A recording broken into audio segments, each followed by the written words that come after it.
ਬਿਲਕੁਲ, I don't know Harjot Singh ji ਕੀ ਇਹ ਘਬਰਾਹਟ ਟਰੰਪ ਹੋਣਾ ਦੀ ਹੈ, ਕਿਉਂਕਿ ਹੁਣ ਉਹ ਧਮਕੀਆਂ ਦੇ ਉੱਤੇ ਉਤਰ ਆਏ ਆ।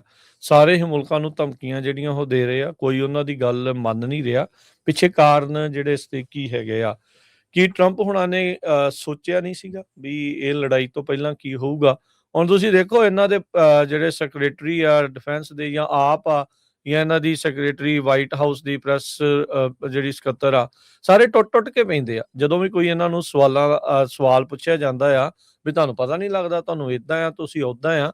ਸੋ ਇੱਥੋਂ ਤੱਕ ਕਿ ਜਿਹੜੇ ਐਫਸੀਸੀ ਦਾ ਚੇਅਰਮੈਨ ਆ, ਉਹ ਬ੍ਰੌਡਕਾਸਟਰਸ ਨੂੰ ਧਮਕੀਆਂ ਦੇ ਰਿਹਾ, ਕਹਿੰਦਾ ਵੀ ਜੇ ਤੁਸੀਂ ਨੈਗੇਟਿਵਲੀ ਸ਼ੋ ਕੀਤਾ ਤੇ ਤੁਹਾਡੇ ਅਸੀਂ ਲਾਇਸੈਂਸ ਰੱਦ ਕਰ ਦਾਂਗੇ।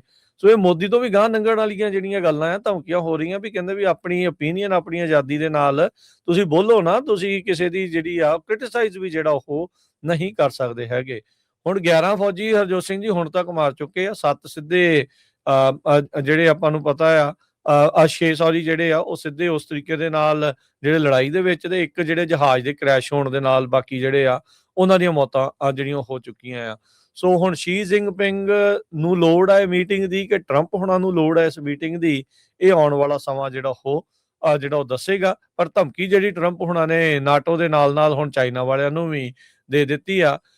ਉਧਰ ਇਰਾਨ ਵਾਲਿਆਂ ਦੇ ਅੱਜ ਫੋਰਨ ਮਿਨਿਸਟਰ ਨੇ ਕਿਹਾ ਵੀ ਇੰਡੀਆ ਦੇ ਝੰਡੇ ਵਾਲੀਆਂ ਜਿਹੜੀਆਂ ਸ਼ਿਪਸ ਆ, ਉਹਨਾਂ ਨੂੰ ਅਸੀਂ ਉੱਥੋਂ ਜਿਹੜਾ ਉਹ ਜਾਣ ਦੇਣਾ। ਕਹਿੰਦੇ ਵੀ ਸਾਡਾ ਪੁਰਾਣਾ ਨਾਤਾ ਹੈਗਾ ਆ ਇਰਾਨ ਦਾ ਇੰਡੀਆ ਵਾਲਿਆਂ ਦੇ ਨਾਲ। ਇਰਾਨ ਵਾਲਿਆਂ ਨੇ ਇਹ ਕਹਿ ਕੇ ਜਿਹੜਾ ਆ ਇਸ ਤਰੀਕੇ ਦੇ ਨਾਲ ਉੱਥੋਂ ਦੇ ਜਿਹੜੇ ਜਹਾਜ਼ ਆ, ਸਮੁੰਦਰੀ ਜਹਾਜ਼ ਆ, ਆਇਲ ਟੈਂਕਰਸ ਆ, ਉਹਨਾਂ ਨੂੰ ਇੰਡੀਆ ਵੱਲ ਨੂੰ ਜਾਣ ਦੀ ਜਿਹੜੀ ਗੱਲ ਆ ਉਹ ਆਖੀ ਹੈਗੀ ਆ ਵੀ ਉਧਰ ਨੂੰ ਅਸੀਂ ਜਾਣ ਦਿੱਤਾ ਜਾਊਗਾ। ਸੋ ਸਿਚੁਏਸ਼ਨ ਹਰਜੋਤ ਸਿੰਘ ਜੀ ਦਿਨ ਬ ਦਿਨ ਹਾਲ ਦੀ ਘੜੀ ਬੱਤਰ ਜਿਹੜੀ ਉਹ ਹੁੰਦੀ ਜਾ ਰਹੀ ਆ।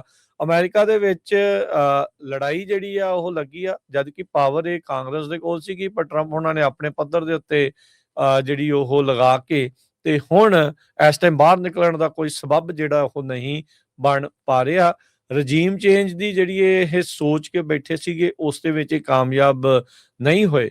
ਇਹ ਪਤਾ ਲੱਗ ਰਿਹਾ ਹਰਜੋਤ ਸਿੰਘ ਜੀ, ਨਵੀਂ ਰਿਪੋਰਟਿੰਗ ਇਹ ਆ ਰਹੀ ਆ ਵੀ ਜਿਹੜਾ ਇਸ ਟਾਈਮ ਦਾ ਮੌਜੂਦਾ ਸੁਪਰੀਮ ਲੀਡਰ ਆ, ਤੇ ਜਿਹੜਾ ਇਹਨਾਂ ਦਾ ਰੀਸੈਂਟਲੀ ਜਿਹਨੂੰ ਅਸੈਸੀਨੇਟ ਕੀਤਾ ਸੀਗਾ ਆਇਤੁੱਲਾ ਅਲੀ ਖਾਮਨੇਈ ਦਾ ਜਿਹੜਾ ਇਹ ਮੁੰਡਾ ਆ ਮੁਜਤਬਾ ਖਾਮਨੇਈ, ਕਹਿੰਦੇ ਵੀ ਉਹਦਾ ਜਿਹੜਾ ਪੇ ਆ ਖਾਮਨੇਈ ਉਹ ਚਾਹੁੰਦਾ ਨਹੀਂ ਸੀਗਾ ਵੀ ਇਹ ਆਵੇ, ਕਿਉਂਕਿ ਇਹ ਬਹੁਤ ਜ਼ਿਆਦਾ ਹਾਰਡ ਲਾਈਨਰ ਮੰਨਿਆ ਜਾਂਦਾ ਹੈ। ਸੋ ਇਹ ਉਹਦੇ ਤੋਂ ਵੀ ਸਖਤ ਜਿਹੜਾ ਰੁਖ ਆ ਉਹ ਅਮਰੀਕਾ ਦੇ ਪ੍ਰਤੀ ਜਾਂ ਵੈਸਟ ਦੇ ਪ੍ਰਤੀ ਉਹ ਰੱਖਦਾ ਆ। ਸੋ ਇਰਾਨ ਦਾ ਫਿਊਚਰ ਕਿੱਦਾਂ ਦਾ ਹੋਣ ਜਾ ਰਿਹਾ ਆ, ਉਸ ਦੇ ਬਾਰੇ ਅਜੇ ਕਿਸੇ ਨੂੰ ਵੀ ਪਤਾ ਨਹੀਂ ਆ। ਤੀਸਰੇ ਹਫਤੇ ਦੇ ਵਿੱਚ ਆਪਾਂ ਇਸ ਲੜਾਈ ਦੇ ਜਿਹੜੇ ਉਹ ਆ ਚੁੱਕੇ ਆ। ਟਰੰਪ ਉਹਨਾਂ ਨੇ ਕਿਹਾ ਸੀਗਾ ਵੀ 3-4 ਵੀਕ ਤੱਕ ਇਹ ਲੜਾਈ ਜਿਹੜੀ ਉਹ ਚੱਲ ਸਕਦੀ ਆ। ਇਰਾਨ ਵਾਲੇ ਕਹਿੰਦੇ ਵੀ ਅਸੀਂ ਮਹੀਨਿਆਂ ਬੱਧੀ ਲੜਨ ਦੇ ਲਈ ਰੈਡੀ ਹੈਗੇ ਆ। ਤੁਸੀਂ ਇਹ ਦੇਖੋ ਵੀ ਇਰਾਨ ਵਾਲੇ ਆਲੇ ਦੁਆਲੇ ਗਲਫ ਵਾਲੇ ਮੁਲਕਾਂ ਨੂੰ ਇਸ ਟਾਈਮ ਨਿਸ਼ਾਨਾ ਜਿਹੜਾ ਬਣਾ ਰਹੇ ਆ, ਤੇ ਇਰਾਨ ਵਾਲਿਆਂ ਦਾ ਕਹਿਣਾ ਵੀ ਤੁਸੀਂ ਅਮਰੀਕਾ ਦੇ ਬੇਸਿਸ ਇੱਥੇ ਬਣਾਏ ਆ ਇਸ ਦੇ ਲਈ। ਗਲਫ ਵਾਲਿਆਂ ਨੇ ਹਰਜੋਤ ਸਿੰਘ ਜੀ ਪੂਰੀ ਚਮਚਾਗਰੀ ਕੀਤੀ ਅਮਰੀਕਾ ਦੀ, ਟਰੰਪ ਹੋਣਾ ਦੀ, ਸਾਰਾ ਕੁਛ, ਪਰ ਉਹਨਾਂ ਨੂੰ ਸਿੱਟੇ ਦੇ ਵਜੋਂ ਮਿਲਿਆ ਕੀ ਆ ਇਸ ਟਾਈਮ? ਨੁਕਸਾਨ ਓਵਰਆਲ ਜੇ ਦੇਖਿਆ ਜਾਵੇ ਤਾਂ ਉਹ ਬਣਿਆ ਆ। ਗਲਫ ਦੇ ਕਈ ਲੀਡਰਸ ਜਿਹੜੇ ਉਹ ਕਹਿ ਰਹੇ ਆ ਵੀ ਭਾਈ ਇਕੱਠੇ ਜਿਹੜੇ ਹੋ ਲੋ, ਤੁਹਾਨੂੰ ਆਪਣਾ ਆਪ ਹੀ ਜਿਹੜਾ ਕਿਤੇ ਨਾ ਕਿਤੇ ਸੋਚਣਾ ਜਿਹੜਾ ਉਹ ਪੈਣਾ ਆ। ਕਿਸੇ ਨੇ ਆ ਕੇ ਤੁਹਾਡੀ ਮਦਦ ਜਿਹੜੀ ਉਹ ਨਹੀਂ ਕਰਨੀ, ਤੇ ਇਰਾਨ ਦੇ ਨਾਲ ਜਿਹੜੀ ਉਹ ਗੱਲਬਾਤ ਆ ਉਹ ਕਰਨੀ ਚਾਹੀਦੀ ਆ। ਸੋ ਰੌਲਾ ਰੱਪਾ ਤਾਂ ਜਿਹੜਾ ਹਰਜੋਤ ਸਿੰਘ ਜੀ ਪੈ ਰਿਹਾ ਆ, ਕੂਟਨੀਤੀ ਦੀਆਂ ਵੀ ਚਰਚਾਵਾਂ ਹੋ ਰਹੀਆਂ, ਪੁਤਿਨ ਨੂੰ ਵੀ ਕਾਲ ਹੋਈ ਆ, ਹੋਰ ਵੀ ਬਹੁਤ ਜਿਹੜੀਆਂ ਚੀਜ਼ਾਂ ਆ ਉਹ ਸਾਹਮਣੇ ਜਿਹੜੀਆਂ ਉਹ ਆਈਆਂ ਆ। ਪਰ ਫਿਰ ਵੀ ਇਸ ਦੇ ਬਾਵਜੂਦ ਇਹ ਜਿਹੜਾ ਕੌਨਫਲਿਕਟ ਹੈ, ਜਿਹੜੀ ਲੜਾਈ ਆ ਉਸੇ ਤਰੀਕੇ ਦੇ ਨਾਲ ਹੀ ਮੱਗ ਰਹੀ ਹੈਗੀ।